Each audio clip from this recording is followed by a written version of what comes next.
Hi అండి, ఎలా ఉండరండి? నేను బాగుండండి, మీరు బాగుండాలని కోరుకుంటాను. ఈరోజు మనం అల్లం పచ్చడి చేసుకుందామండి.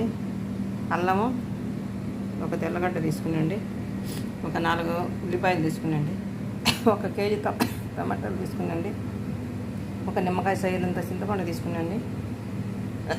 అల్లం పచ్చడి ఎలా చేయాలో చూపించండి. ఈరోజు మనం కొంచెం చిన్న స్పూన్ ఆయిల్ వేసుకొని కరివేపాకు ముందే వేసుకునండి, నేను చంపొద్దని. ఒక 10 ఎండుమిర్చి తుంచేసుకునండి. తుంచేసుకోవడం వల్ల లోపల బాగా విత్తనాలన్నీ బాగా దూర వేసుకోవాలి. మనం ఇందులోనే 1 టేబుల్ స్పూన్ జీలకర్ర వేసుకున్నామండి. ఈ జీలకర్ర వేసుకోవడం వల్ల మంచి రుచి వస్తుంది పచ్చడి. ఇలా వేయగాలండి. ఇప్పుడు మనం సపరేట్ చేసుకుందాం, మిక్సీలో వేసుకుందాం. ఇప్పుడు మనకు మిరపకాయ వేగినాక 1 టేబుల్ స్పూన్ ఆయిల్ వేసుకుందామండి. మనం తర్వాత పెట్టుకుంటాం, ఈ నూనె సరిపోతుంది. ఇప్పుడు మనం అల్లం ముక్కలు వేసుకోవాలండి.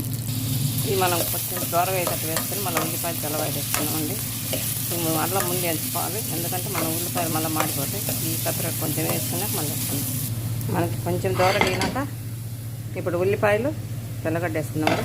ఇవి కూడా ఒక 5 నిమిషాలు అల్లం బట్టి ఫ్రై చేసుకుందాం. బాగా ముందు అల్లం వేసుకోవాలండి, లేకపోతే ఎర్రగడ్డలు మాడిపోతాయి.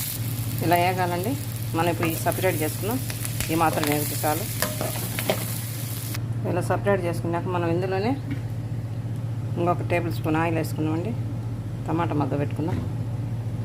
మనం ఇందులోనే టమాటా వేసుకుందాం. ఈ టమాటాలు మెత్తబడేంత వరకు మనం ఒక చుక్క కూడా నీళ్ళు వేసుకోకూడదండి, ఎందుకంటే మనం నెల ఉన్నాయి ఈ పచ్చడి తిరుగుడు. అస్సలు నీళ్ళు తేమ వేయకూడదామండి. ఈ పచ్చడిలో నీళ్ళే వాడకూడదు. మనం కలుపుకుంటూ ఈ టమాటా మెత్తబడేంత వరకు మగ్గ పెట్టుకుందాం. ఇప్పుడు కొంచెం టమాటా మెత్తబడిందండి. ఇప్పుడు మనం చింతపండు వేసుకుందాం. ఫస్ట్ వేసుకుంటే అడుగంటుతుంటుందండి చింతపండు. కొంచెం టమాటా మగ్గినాక చింతపండు వేసుకోండి. మనకి ఈ మాత్రం మగ్గితే చాలండి, ఏం వాటర్ ఏం లేదు. చూడు బాగుంది. ఇప్పుడు మనం ఇది కొంచెం చల్లారి పెట్టుకొని మిక్సీ పట్టుకుందాం. ఈ లోపల నేను 3 స్పూన్ల ఉప్పు వేసుకున్నాండి. ఇదంతా మనం మిక్సీ పట్టుకుందాం. ఇప్పుడు మనం ఇందులో ఈ సగము ఇంకొక సగం ఉండేది 2 మాటలు కూడా పట్టుకుందాం. మనం ఇందులో కొంచెం టమాటా వేసుకొని తిప్పుకుందామండి. ఇప్పుడు మనం కొంచెం పట్టుకుందామండి. 1 స్పూన్ చక్కెర వేసుకోవాలండి, బెల్లం వేసుకోవాలండి. బెల్లం లేదండి, చక్కెర వేసిన. అల్లం పచ్చడిలో కొంచెమన్నా బెల్లం వేసుకోవాలండి, అందుకు నేను చక్కెర వేస్తాను. ఇలా మిక్సీ పట్టానండి. ఇప్పుడు మనం తర్వాత పెట్టుకుందాం పచ్చట్లోకి. ఇప్పుడు మనం పెనం వేడైనాక 2 టేబుల్ స్పూన్ ఆయిల్ వేసుకుందామండి.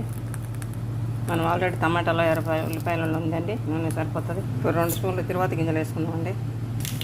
ఆవాలు చిట్టపట్లు అయినా తెల్లవా వేసుకుందామండి. కొంచెం దూరమైనంత కరివేపాకు వేసుకుందామండి. ఇప్పుడు ఎండుమిర్చి కూడా వేసుకుందామండి. ఒక చిటికెడు పసుపు వేసుకుందామండి, బాగుంటుంది. తిరువాత అయిపోయిందండి, బంద్ చేసుకుందాం. మనం ఈ పచ్చట్లో తిరువాత వేసుకుందామండి. బాగా కలుపుకుందాం.